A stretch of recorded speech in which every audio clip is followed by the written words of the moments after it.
नमस्कार। अपना भागलपुर में आपका हार्दिक स्वागत है। बीरानपले स्कूल में अचानक आई चहलकदमी।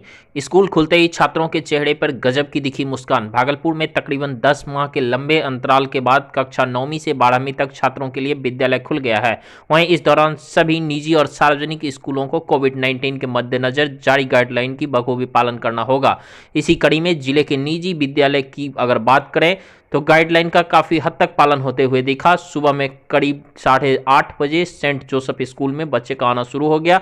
मुख्य द्वार पर ही सभी आने वाले का थर्मल स्कैनिंग किया जा रहा था। इसके साथ ही सभी को सैनिटाइजर किया जा रहा था। यही नहीं, इस दौरान बिना मास्क वालों को प्रवेश की अनुमति नहीं दी गई थी। इस संबंध में विद्यालय के प्रधानाचार्य फादर अमल राज ने बताया कि उनके यहाँ विद्यालय में संक्रमण से बचाव के लिए पुख्ता इंतजाम किए गए हैं। उन्होंने कहा कि विद्यालय में विद्यार्थियों के रोल क्रमांक के सम एवं विषम आधार पर बांट दिया गया है, जिनसे कि 25% विद्यार्थियों के आने के जो गाइडलाइंस जारी किया गया है उनका अनुपालन हो सके। इन सब के बावजूद विद्यालय आने के लिए छात्रों के अभिभावकों की सहमति होना अनिवार्य कर दिया गया है। यही स्थिति नवयुग विद्यालय की थी। संक्रमण से बचाव के लिए बेहतर इंतजाम किए गए थे। नवयुग विद्यालय के शिक्षक सह पीआरओ डॉक्टर नीरज कुमार ने बताया कि विद्यालय में बच्चों की संख्या आधी रखी गई है। विद्यालय खुलने से पहले ही सैनिटाइजर करवा दिया गया। उन्होंने कहा कि थर्मल स्कैनिंग के दौरान जो मापदंड फिट नहीं होता है उन्हें कक्षा में प्रवेश की अनुमति नहीं होती है। वहीं दूसरी और सार्वजनिक विद्यालयों की बात करें तो यहाँ संक्रमण से बचाव के सारे इंतजाम काफ़ी लचर दिखे। मोक्षदा उच्च विद्यालय में बच्चे मास्क में दिखे, लेकिन यहाँ सैनिटाइजर और थर्मल स्कैनिंग की कोई व्यवस्था नहीं की गई थी। यहाँ तक कि विद्यालय के प्रभारी प्राचार्य भी बिना मास्क लगाए विद्यालय में सारे इंतजाम बेहतर होने का दावा कर रही थी। गार्जियन भी डरे हुए हैं, बच्चे भी थोड़ी भयभीत हैं। बहुत सारे बच्चों का भी फ़ोन आ रहा है, गार्जियन का भी फ़ोन आ रहा है कि हम बच्चे को नहीं भेजना चाहते हैं। तो जो बच्चे को नहीं भेजेंगे तो कोई कंपलसरी नहीं है, बाध्यकारी नहीं है कि आप बच्चे को भेजें ही भेजें। बट जो बच्चे आएंगे विद्यालयों में वो अपने यहाँ से के पेरेंट्स से परमिशन लेकर के ही आएंगे। तो क्या अभी ऑनलाइन पढ़ाई घर में भी रह के कर सकते हैं? प्राइवेट स्कूल के पास तो है व्यवस्था, अपना यहाँ से करवाते हैं। और कुछ एक स्कूलों ने जो 2 तारीख की बैठक हुई थी उसमें उन्होंने कहा था कि हम ऑनलाइन भी जारी रखेंगे, लेकिन सारे प्राइवेट स्कूल इंफ्रास्ट्रक्चर के मामले में उतने रिच नहीं है। तो उन पर निर्भर करता है कि वो प्राइवेट है से कि स्कूल वाले वो ऑनलाइन और ऑफलाइन दोनों क्लास लेने में सक्षम है कि नहीं। भागलपुर के तिलका मस्जिद थाना क्षेत्र के मुंदीचक मोहल्ले में मानवता को शर्मसार कर देने वाली घटना उस समय देखने को मिली जब एक नवजात का शव मुंदीचक मैदान के समीप लावारिस स्थिति में फेंका हुआ पाया गया। सुबह जब लोगों ने नवजात का शव देखा तो इलाके में सनसनी फैल गई और लोग ऐसा करने वाले को कोसते नजर आए और लोग मां की ममता को शर्मसार करने वाली इस घटना से काफ़ी आहत भी दिखे। वैसी मां और परिवार को लेकर इसी तरह की बातें करते हुए दिखे। वहीं घटना की सूचना मिलते ही मौके पर पहुंची तिलका मस्जिद थाना पुलिस पूरे मामले की छानबीन में जुट गई है।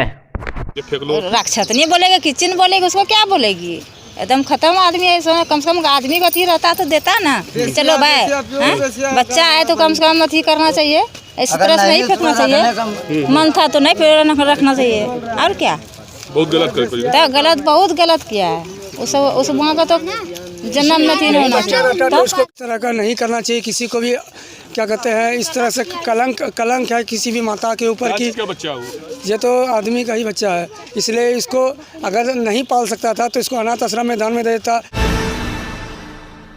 इन दिनों भागलपुर के गोपालपुर विधानसभा के जदयू विधायक नरेंद्र कुमार नीरज उर्फ गोपाल मंडल द्वारा अपने ही पार्टी के राष्ट्रीय अध्यक्ष और बिहार के मुख्यमंत्री नीतीश कुमार पर 2020 के विधानसभा चुनाव में प्रत्याशी चयन को लेकर सवाल खड़ा करने का वीडियो बड़ा तेजी से सोशल मीडिया पर वायरल हो रहा है।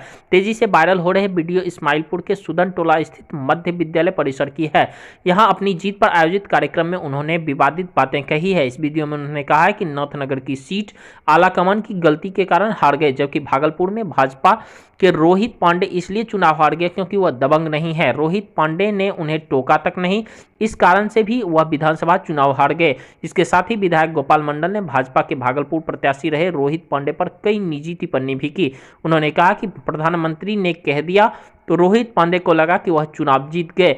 एमएलए या एमपी बनने के लिए मसल्स के साथ साथ दबंग भी होना चाहिए, जबकि रोहित के पास कुछ नहीं है, मुंह में बोली तक नहीं है और उनको हमने टोका तक नहीं, इसलिए उनका प्रचार नहीं किया। हमने जिसका प्रचार किया वह सब जीते। कहलगांव में पवन यादव, पीरपैती में ललन पासवान, बीरपुर में इंजीनियर शैलेंद्र और सुल्तानगंज में ललित मंडल सब मेरे प्रचार के कारण जीते। सातों का सातों विधानसभा हम जीतेंगे मुख्यमंत्री जी। मैं ये कहा था भाई 100 पर्वतार उच्च विद्यालय में, मैंने कर दिखाया। अगर सीट लूट किया है नाथनगर का आला कमान के गलती के कारण, अगर सीट लूट किया है भागलपुर का वो पांडे, रोहित पांडे, वो प्रधानमंत्री मंच पर हमको टोका नमस्कार नहीं किया, उसका प्रचार है। बाकी पीरपैती में ललन पासवान का मैंने प्रचार किया, कहलगांव में पवन यादव का प्रचार किया और सुल्तानगंज में मैंने ललित प्रोफेसर का प्रचार किया और यहाँ पर तो शैलेंद्र का प्रचार किया। हम तो अपने प्रचारक थे और हार गया भागलपुर। भागलपुर तो भाजपा का खरीदा हुआ सीट हार गया। उनको रोहित पांडे को घमंड हो गया, प्रधानमंत्री तक जीतिए गया, हमको टोका तक नहीं। हमारे रोहित पांडे कौन है? वैसा कहीं ब्राह्मण होता, टिक लहरा नाटा ऐसा काला, ऐसा इतना बड़ा टिक, मुंह में बोल नहीं, कोई कमाल नहीं। अरे चाहिए एमएलए बनने के लिए, एमपी बनने के लिए दबंग मसल होना चाहिए ना, लेकिन कुछ नहीं था, मुंह में बोल नहीं था, कभी उनको टोका नहीं, उसका प्रचार ही नहीं किए। प्रचार कैसे करते थे? आप लोगों को विश्वास होना चाहिए। हम अपना आदमी उसी इलाके से उठाते थे मोटरसाइकिल से, कहते थे फलाने फलाने भगवान से हमको बात करा दो, उनको क्रिया का सिलसिला मत दे। भागलपुर के प्रसिद्ध बूढ़ानाथ मंदिर परिसर में केंद्रीय स्वास्थ्य राज्य मंत्री अश्विनी चौबे को कोरोना पॉजिटिव होने के बाद उनके स्वास्थ्य लाभ को लेकर भागलपुर के भाजपा कार्यकर्ताओं द्वारा हवन और पूजन कार्यक्रम आयोजित किया गया। भाजपा के भागलपुर विधानसभा प्रभारी सोनू घोष के नेतृत्व में आयोजित पूजा कार्यक्रम के दौरान बड़ी संख्या में भाजपा कार्यकर्ता मौजूद थे। इस दौरान पूजन कार्यक्रम में शामिल भाजपा कार्यकर्ता जल्द से जल्द केंद्रीय मंत्री के स्वस्थ होने की कामना करते दिखे। कार्यक्रम के दौरान इंदु भूषण झा, संजय भट्ट सहित कई कार्यकर्ता मौजूद दिखे। सभी लोग शिव पुराण में चर्चित इस बाबा बिरदेश्वरनाथ मंदिर में अति शीघ्र वह स्वस्थ हो,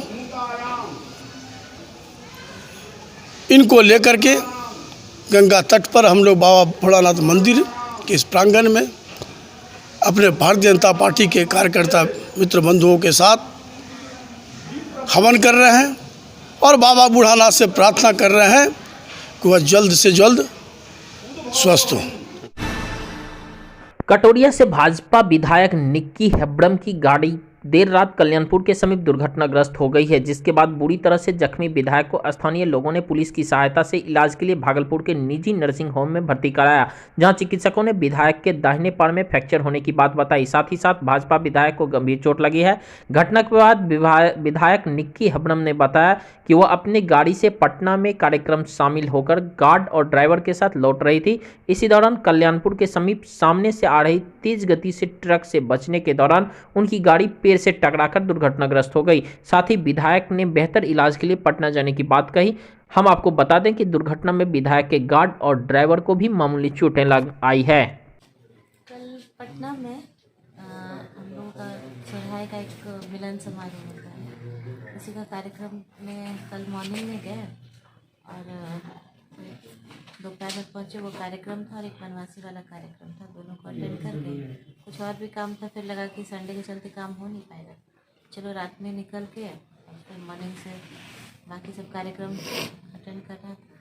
इसी क्रम में बरियारपुर से क्रॉस किए तो कल्याणपुर में ही एक ट्रक वाला सामने से आ रहा था। वो जस्ट अगर वो नहीं कट करता शायद ट्रक वाला से क्या ट्रक लोडेड था पूरा? वो तो रात में नहीं पता चला, रात में नहीं, वो तो ऐसे करके कट करके सीधे उसी समय निकल गया और ये जा करके पेड़ में डैश कर दिया ड्राइवर। तो आपके साथ और कौन कौन थे?